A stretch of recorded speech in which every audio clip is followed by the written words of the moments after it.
I'm going to be talking to you about the wonderful country is South Africa and taking you through our natural highlights of South Africa in quite a bit of detail over the next half an hour. So I'm going to start in the same way that I began our Discover South Africa presentation around about a month ago now. And that is really just to give you a general topographic introduction to South Africa and why it is such a biodiverse hotspot. So on this map that we can see, we are essentially going to be traveling from Cape Town down in the southwestern part of the country, along the Cape in an easterly direction, along the world famous garden route before flying up to Johannesburg. Now that's not actually on this map, but Pretoria is, if you look in the sort of northeastern part of the country. And from there, we will cross the Drakensberg Mountains again, heading east and dropping down into the world famous Kruger National Park.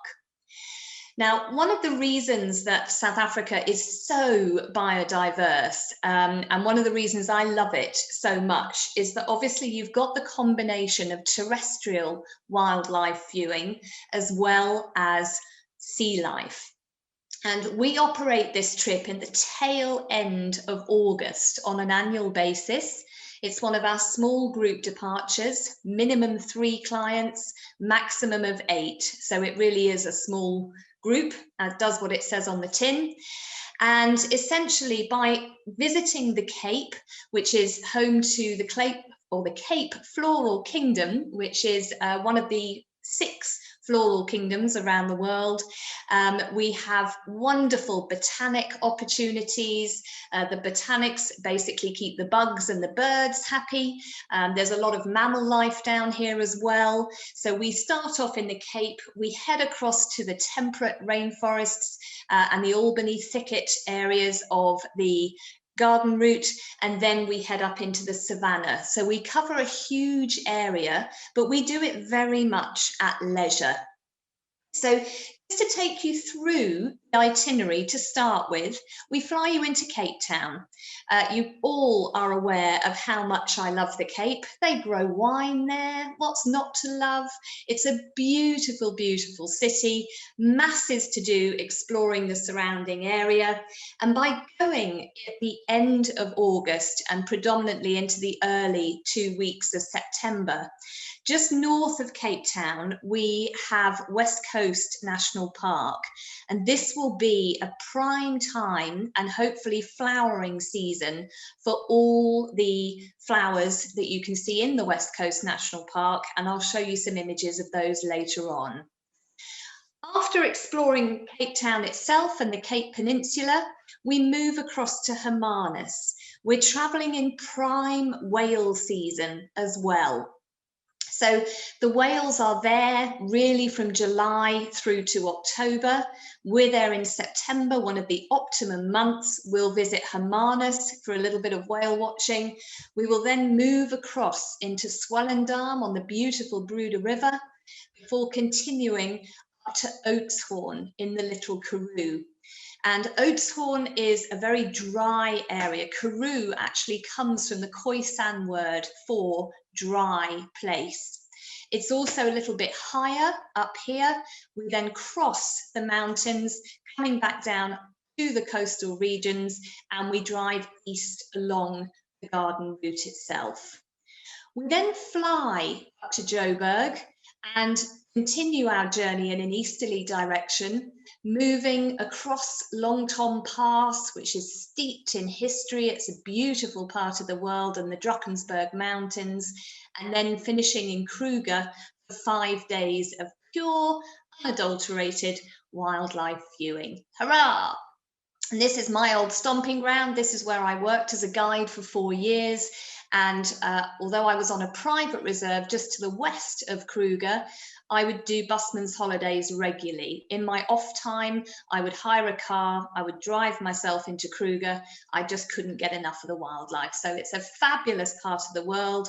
And we'll do a 2-center stay in central Kruger and then in southwest before heading back Joburg in order to fly home. But let's not talk about feelings of home just yet. Let's see what this holiday actually has in store to start with. It's led throughout by a wonderful South African guy called Jeff Crane, incredibly knowledgeable. I love the fact that his surname is Crane because a blue crane is, of course, the national bird of South Africa. He is ridiculously knowledgeable. He will pick you up at the airport, and this will essentially be your transport for the duration of the holiday. So depending on the group size, if we have our minimum group size of 3, we wouldn't need a vehicle this size. We would use an SUV, a sports utility vehicle. For if we have a group size of 8, so a larger group plus Jeff, then we would use something like this Quantum or a Combi, for example. But he will pick you up at the airport, he will be with you throughout until he drops you off at Johannesburg, and he is there as your naturalist leader to not just look at mammals, but to look at birds, to look at bugs, to look at botany. It's such a rich area, and he will take you through all of it. So if you're essentially all elements of natural history. And you arrive one morning in Cape Town, you'll head off to your accommodation, which I'll talk about in a little bit. It's at the beautiful Hout Bay. That's probably one of my favourite parts of Cape Town. It's where I always stay when I go. And straight away, you'll be into it. So the afternoon of your arrival, after a little bit of time just to freshen up and get over the journey, and we take you straight off to your first visit on the itinerary, which are the beautiful, beautiful Kirstenbosch Botanical Gardens. They are amazing. A couple of years ago, they opened this new aerial walkway. You can see just the peaks of the Cape that are so beautiful just behind here. And within the gardens themselves, you are going to be coming across endemic species from the word go, whether it's king proteas, or if you're into your birds, it might be the Cape spurfowl, it might be the orange-breasted sunbird, it might be the endemic sugarbird. Now, just a quick note, I've made myself chuckle with this. Okay, so I try to use my images wherever possible. If you look at this spurfowl, Cape spurfowl, tick, it's an endemic species, brilliant. However, my photography, it's not particularly sharp, the light isn't particularly good. My sunbird, that's all right. My sugarbird looks like its head is distorted, but never mind that. There are times when I need just to supplement the images with some professional ones. So again, just where necessary, I have raided our library. How much better does that look? So there is our orange-breasted endemic sunbird in all its glory. Make no apologies, I'm not always going to use my images. There we are. Ditto with the Cape sugarbird. Beautiful, beautiful bird all over Table Mountain, all over Kirstenbosch Botanical Gardens, and they are just little stunners. Following your visit to Kirstenbosch, and it's a wonderful place just to spend a few hours. So it's about the gardens, it's about the birds, but it's also just about the scenery and being back in the mother city. After your visit, we're going to go to Signal Hill in the late afternoon. Now, this is on the Atlantic coastline of Cape Town itself, and therefore it lends itself to the sun setting over the ocean in the west. And Lion's Head is the peak that you can see on the left-hand side here, leading down. If you follow the gradient down to the right, you'll find Signal Hill, which is where we will visit. And then just below that, you can see the Greenpoint Stadium and the V&A waterfront. So you're right in the heart of Cape Town itself there. And this image is actually taken from Table Mountain. Now, back at ground level, this is Lion's Head taken along the coastal route further south. Looking back towards Camp Bay and the beautiful beaches of Clifton, and essentially this is where we're talking about. So Hout Bay, it's just come up in a circle. on the Atlantic seaboard. This is where you'll stay. It basically means wooded bay, and just to the right of it is Constantia. I might just mention that there's a wine route there, just for anyone that's interested. And we're going to base ourselves at Hout Bay for 3 nights. Hout Bay is at the start of the beautiful Chapman's Peak Drive, which is a phenomenal short coastal drive that will take you south to Nordhook, that you can see just further down on that western seaboard. Coming down from there towards Cape Point, we'll spend a day exploring the Cape Peninsula, and we will head to Cape Point National Park, jam-packed not just with wonderful scenery and the most southwestern point on the African continent, but you've also got baboons, eland, mountain zebra, ostrich, all manner of wildlife, rock dassies, and then we'll go up to Simonstown and to the very famous Boulders Beach in order to look at the African penguins. Following our visit there, into False Bay, further north, we have a spot called Rondevlei. And Rondevlei is basically a birding afternoon that will lie in store for us. It's a massive marshland. Vlei actually means marsh in Afrikaans. And there are hippos here, but this is primarily a birding excursion that we will enjoy here. Sitting in hides, and you will have waders like they're going out of fashion. Curlews, you'll have gannets, you'll have cormorants, darters, you name it. This is a wonderful spot just to sit and while away an afternoon with your binoculars and your camera. So we'll have a full day exploring the Cape Peninsula and its wildlife wonders. And the following day, we will then go up to West Coast National Park. Now, this is only an hour and a half north of Cape Town, so it's very, very accessible. You're not going to be spending all day driving. Once you're there, the whole national park is centered around this beautiful turquoise lagoon that you can see at the backdrop here, and it's called Longabaan. It's a bit of a mecca for kite surfers, but aside from that, it is protected.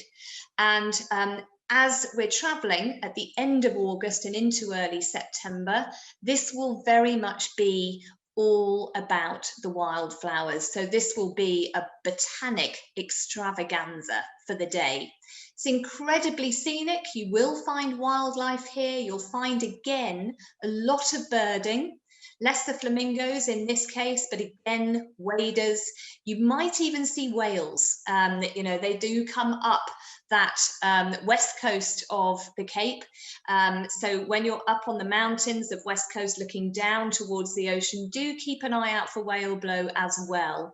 Be your southern right whales, potentially humpbacks, but probably less likely, and potentially Brooder's whales as well. So once we've had a few days just to get over the journey, to explore the Cape Peninsula and the West Coast National Park, it will be time to start our journey east. And Jeff will take you, there are a number of routes that can be used to get to Hermanus. You can go across the Lowry's Pass, which basically affords great views of False Bay, or you can follow the coastal route. And along the way, we're going to break up the journey with various excursions that would be of interest. The first will be at Betty's Bay, which is before Hermanus and before we continue on to Swellendam.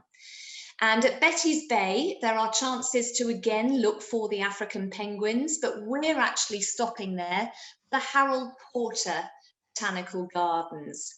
This is a Sanbi garden, which is the South African, basically National Biodiversity Institute.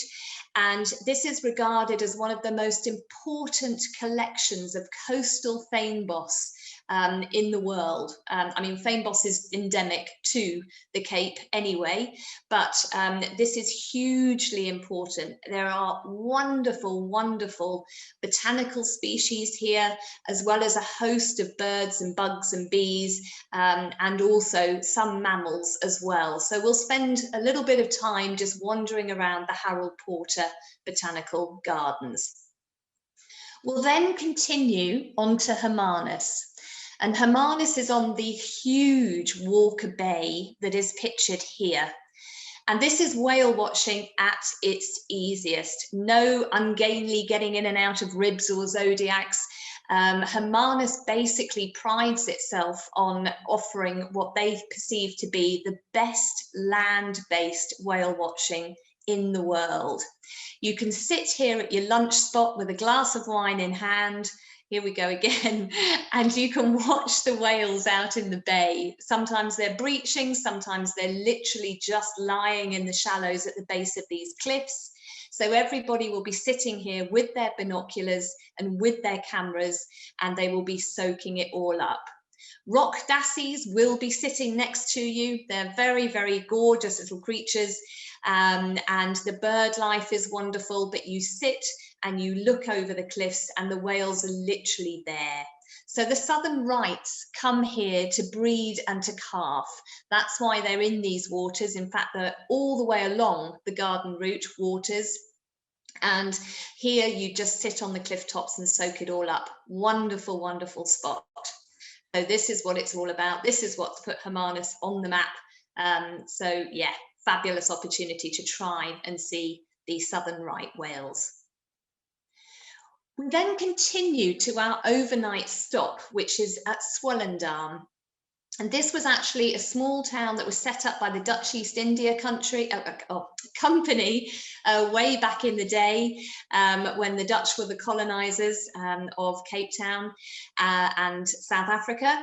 And Swellendam is a really quite charming little place. It's got that lovely little rundown charm that you often find in Africa, and lots of old Victorian and Cape Dutch B&Bs, and we will stay at one of them, but it is surrounded by a number of nature reserves. So we will endeavour to try and visit as many of them as we can, but this is essentially an overnight stop before we head inland and we head up to Oudtshoorn. Oudtshoorn is home to the famous Kango Caves, but it's also renowned for its ostrich farms. Now, this is in the Karoo, and as I mentioned formally, this is the Karoo derives from a Khoisan word for dry place. So it's very arid, quite different to the Cape Peninsula that we will have seen already.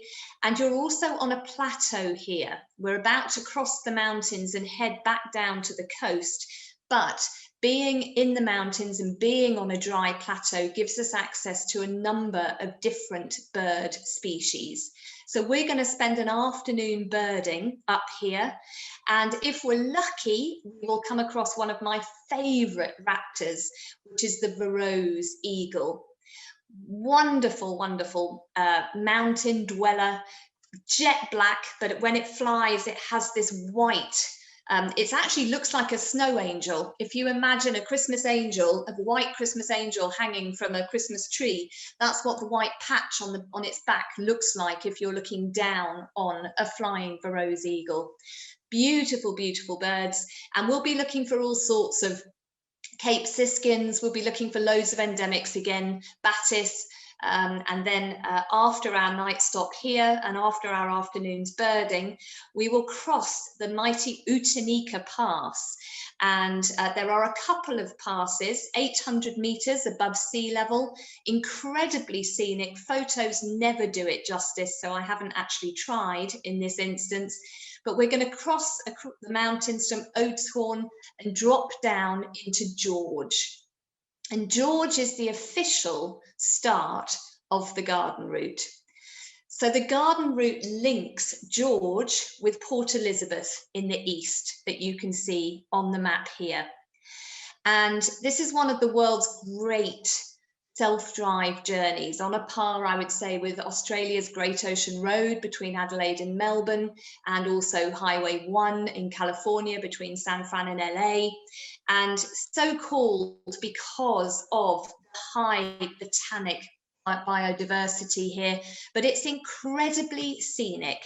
This again is a library image, as I'm sure you can work out.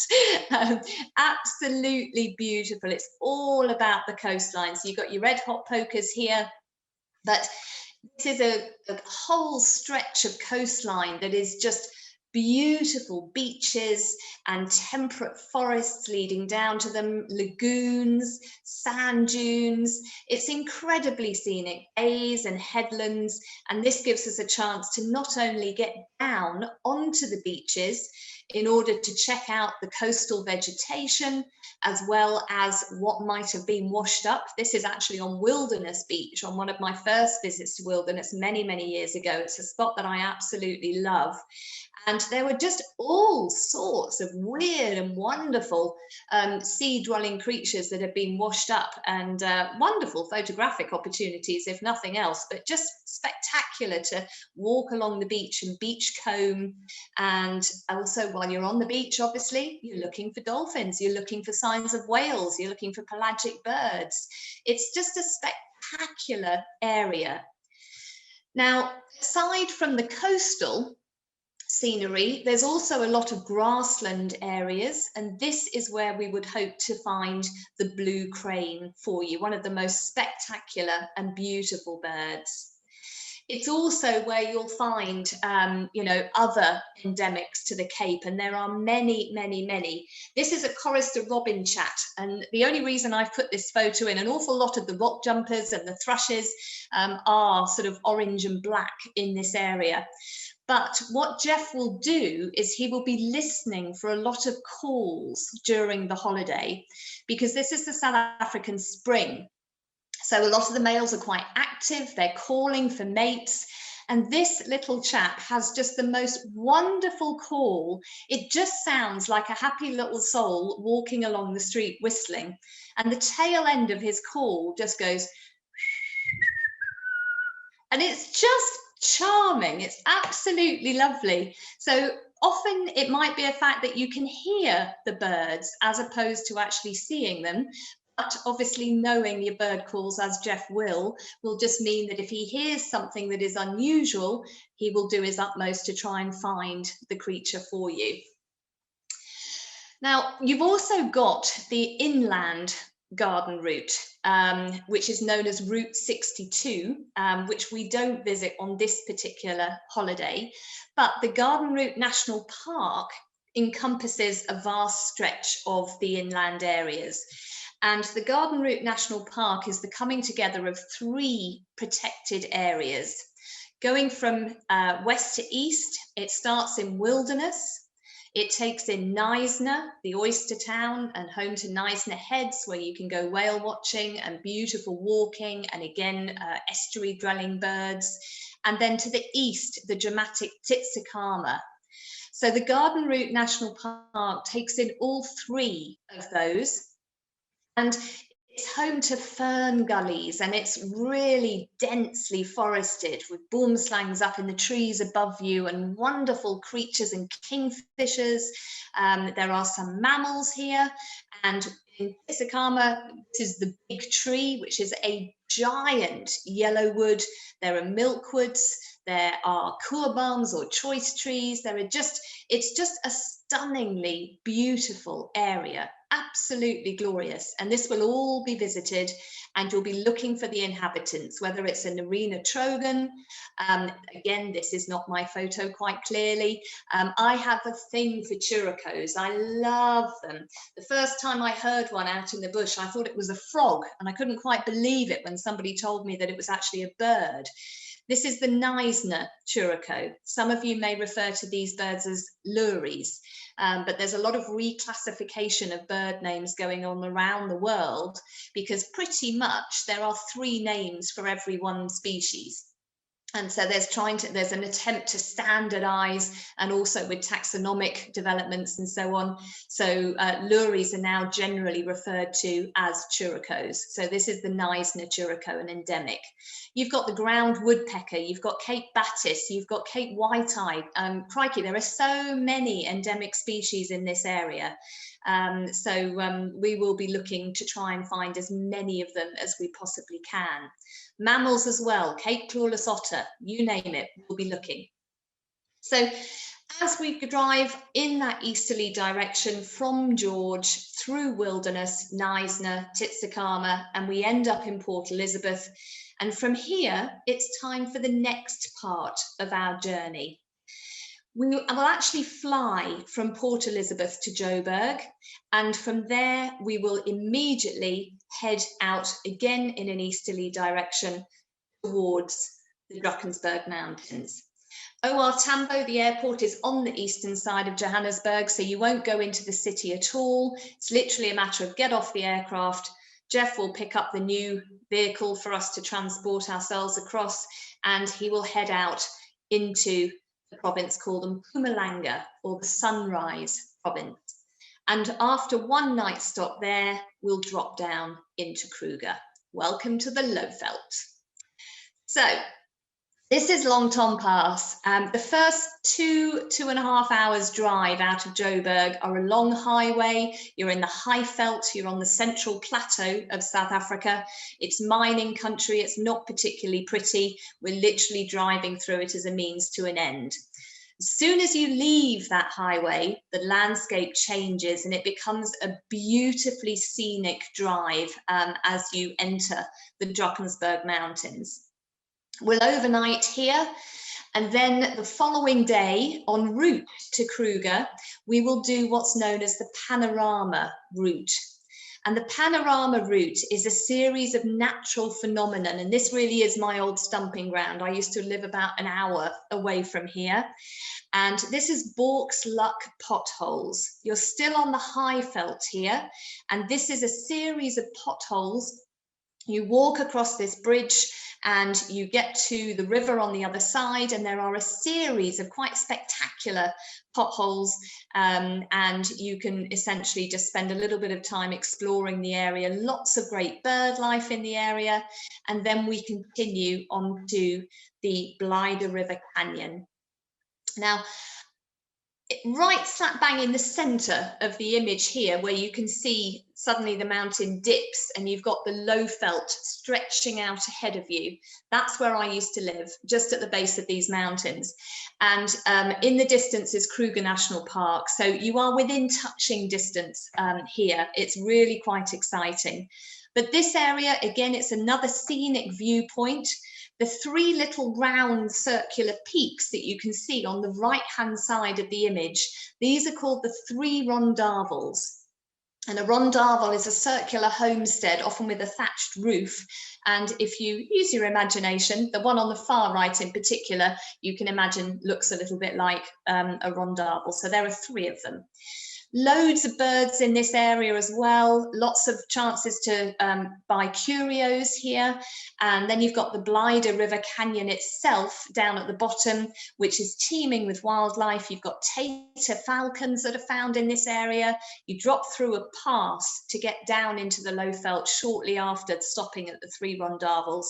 And there is a spot where you can get out and search for the tater falcons en route.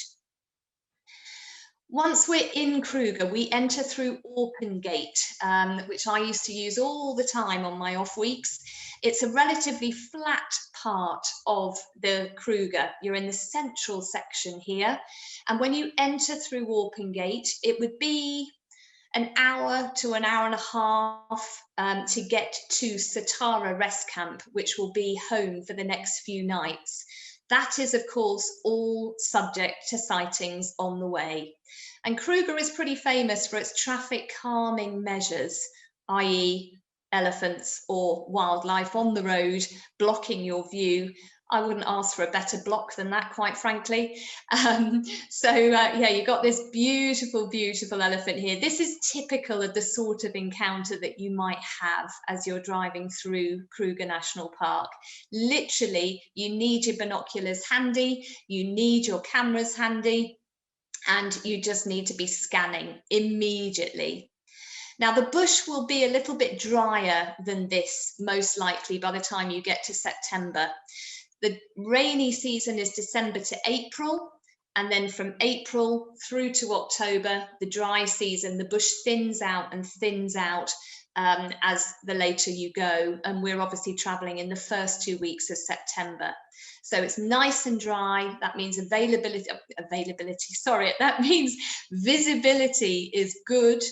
and it means beautiful daytime temperatures. I would be expecting anywhere between 25 and 30, not too hot. It's a dry heat. And in the Cape, it will be quite a bit cooler than that. In the Cape, you could be anything from 15 to 20 degrees. But certainly in the mornings and at night in the Kruger area, it will still be a little bit chilly. So you essentially need to be packing layers for this holiday. But back to the wildlife. So yes, this is a Kruger roadblock. I love them. And this is typical of the scenery that you would be in. Perfect for your grazers, like these white rhino that you've got here. And it's very open, it's quite flat, and then you'll get the odd little hill, you'll cross over down the other side, and off it continues again. So this is typical of Satara itself. Satara is generally known as excellent cat country. My first visit there, and we pulled up to the rest camp at Satara where you'll be staying. It's the government accommodation, the government rest camp, nice and simple accommodation, probably 2-star. And we entered, this is it, little outside kitchen. Make sure you don't keep any food unlocked there, because the monkeys and the baboons will do their utmost, and the bush babies, to get into it. But when the first visit that I had to Satara, we pulled up and we couldn't actually get through the park gates. I stopped counting at 100 elephants. That was why we couldn't get in. So you just bide your time, you just sit and you just enjoy the fact that there is so much game here to be seen. Once you're at your accommodation, there are basically facilities to cook for yourself if you'd like. All of these units will come with a braai, which is a barbecue to most people. Your braai facilities, you can't be South African and not go anywhere without having a braai.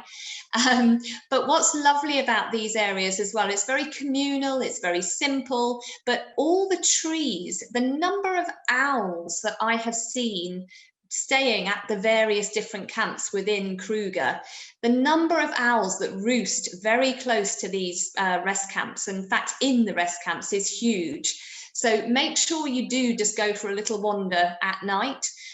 They are fenced, so don't worry about that. This is a southern white-faced owl sitting in a sickle bush, or Dicrostachys cinerea. I love owls, I absolutely love them. And so you can just go out at night and you can take your camera and you can get some great shots if you like. But once you're rested, it's up with the larks, really. So you want to be getting out there. The camp gates are normally open by 6 o'clock in the morning. They close at 6:30 at evening. So they're basically open as the sun is up. And this would be typical of an early morning. Your early mornings, you're going to be looking for your cats, of course. So your nocturnal creatures who are going to be bedding down soon, whether it's your leopards, whether it's your spotted hyenas. If you've watched any of my other presentations, you'll know that I love these creatures. As it's still a little bit chilly in the mornings, you may well find that if you head to the closest water holes and to the rivers that sustain all of these animals, you may well find your hippos out of the water, just basically soaking up the sun. And then as the day goes on and it gets that little bit warmer, one of the best things you can do as you're driving around is head to water yourself. So you can see some hippos. If you look slap bang in the center of the image here, lying on that sandbank, you've got a whole heap of hippos. And if you look further to the right, you'll see even more. And that's one of the beauties of the bush. You stand and at first glance, it doesn't look like there's much going on, but then you look and you've got hippos, there will be birds, there will be antelope, there will be all sorts. There could be cats coming down to drink. The water holes are also sustaining game. And essentially, what you've got is, oh, sorry, I've got this travel plan poll that's just come up on my screen. Let me just minimize that.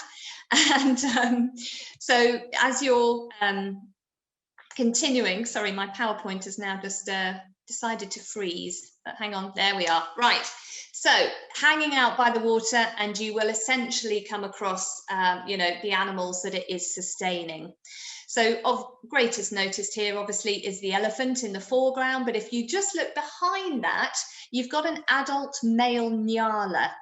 Now, nyalas are part of the kudu family, or trigelaphene, which means twisted horns. They're smaller than a kudu, but they're larger than bushbuck, which are their other cousins. And they are magnificent looking creatures, dark grey, wonderful mane that comes down, decent set of horns. The females, on the other hand, look very similar to a larger bushbuck with the stripes going down their bellies. But the male nyala have a wonderful, wonderful way of asserting dominance. When they're trying to get the girl, they're not just going to go for brute force. They will eventually, if needs be, and they'll lock their horns, and it will be an absolute test of strength. But they have a much more civilized way of trying to impress the ladies first. And what they do, two males will square up to each other head on, and they will stand very, very still. And then slowly they will put their heads down. They're not interlocking horns, but their horns are very, very close to each other. And they will start to move together, and they will just mirror each other's movements till they turn around and they turn around, and they do this wonderful circle. But whilst they do that, they lift their front leg up very, very slowly and deliberately, pop it back down, lift the other leg up, and it's almost like a dance. It's almost hypnotic. And you can sit often at your lodge and just simply watch this dance. And it goes on for 20 minutes, 30 minutes, sometimes 40 minutes. Eventually, one of the males will back down because the concentration that is required and the stamina is huge. If neither of them back down, then they'll go down to brute force and they will fight. But they are wonderful creatures. They're only found in the far eastern parts of South Africa and through into Zim and Mozambique, but they are a sort of eastern area creature, but I love them. So they're nyala, really very special. Anyway, I digress. So hanging out at the water, you never know, you might find a zebra sticking its tongue out at you. Greater kudu, I love kudu, beautiful, beautiful. I can tell you lots of jokes about why they're called kudu, but that would be uncouth, so I shan't. And as the heat of the day wears on, you get the wallowers. So buffalo, they're not the most exciting creature. They're pretty damn scary, but they're not the most exciting creature otherwise. But I love this shot. I think this is my favorite picture that I've ever taken of a buffalo. Completely and utterly caked in mud. This basically just stops irritations in their skin. It can get rid of ticks because then they'll go and have a good rub. These things are covered in ticks. No wonder they're so bad-tempered. They must just need to itch all day, every day. But I love this shot. So the wallowing shots are fantastic. You know, watch the hippos, watch the buffaloes. And by water, of course, you'll also have loads of bird life. Pied kingfishers that will just literally hover just above the water and then dart quick as lightning down onto their unsuspecting prey beneath. Other things to do during the heat of the day, look for termite mounds. You may well find cheetah. This was a baby, one of 3 that we used to see fairly regularly. And, you know, just literally using the termite mounds as shade more often than not, as well as a vantage point to look for prey, although that would be mum. This one's just a little bit too little to be off hunting. Just sitting by the side of the road and enjoying the chacma baboons and the antics of them. I remember sitting once watching baboons, and then this monitor lizard came walking through the middle of them, and the youngsters just went berserk. So there are unexpected wildlife opportunities regularly. And throughout, you have the reassuring rumblings of wonderful elephants, the largest creatures. We just love them. So A typical day, you never know what it's going to consist of in the Kruger, but after a couple of days at Satara, we'll head down to the south part of the park. In the southwest, it's much more undulating. It's quite lush. There are more trees. Again, along the way, you're going to be looking for all the creatures that you can find, whether it is male giraffes checking out the side of a female to see if she's ready to mate, from the tiny little steenbok, wonderful little creatures, loads of character, but very generally quite skittish. And on your transfer days, you will of course be in the Quantum or in the SUV that I showed you right at the start of the presentation that Jeff will take you from A to B in. There is the option within the Kruger to use these open-sided vehicles. If the group would like to do that, there is an additional charge, but that can be arranged and Jeff will sort that out locally for you. Otherwise, you're always going to have a window seat, so you don't have to worry about that.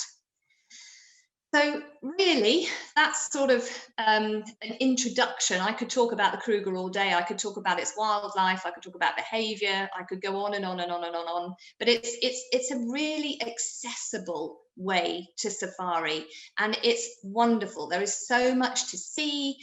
Jeff will talk to you about the botany of the area, how the trees, how the little ones. This is a giant emerald fruit chafer, and how everything just fits together. From chameleons, what they predate on, what predates on them, just wonderful, wonderful. It's a whole world just waiting to be explored. I don't need to tell you that. You guys are all Wildlife Worldwide fans. So, there is so much to talk about when you're talking about wildlife holidays. But really, in a nutshell, this is what the trip name says it is. It is the natural highlights of South Africa. And I can't wait to go back. End of. So there we have it. So I will, I can see we've got a couple of questions that have come through. I haven't actually clicked on them during the presentation simply because I was too busy talking, as always. Sorry about that.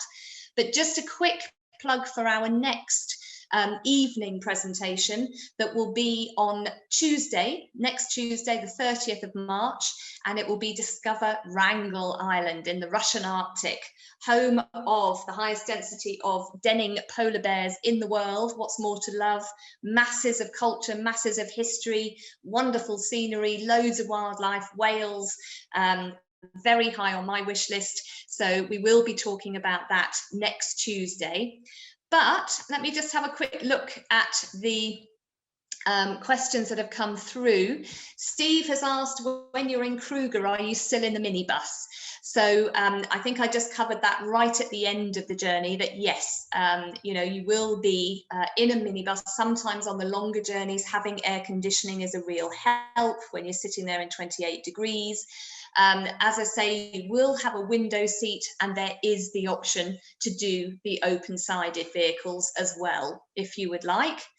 And another person has asked, can the tour be combined with Namaqualand? I think I want to do both.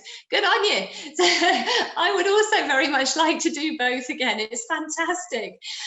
They both go at a very similar time of year, so I would need to check the departure dates, but essentially we could look at doing one tour and then tailor-made added on, if you like. So the Namaqualand tour that I talked about a month ago when we were talking about South Africa, that starts in Cape Town, and you go up the west coast across into the area by the Botswana and Namib borders into the Kalahari Transfrontier Park, and then from there we fly you from Uppington to Joburg to fly home. There's not really any reason why we couldn't fly you from Uppington back to Cape Town if the dates worked, and then we could all, on a tailor-made basis, we could then do you a tailor-made natural highlights. So yes, it's very easy to combine the two, and we do a lot of tailor-made travel within South Africa. Self-drive is a great option. I've always just hired cars on my own when I was on my off weeks and bumbled around the country and absolutely loved it.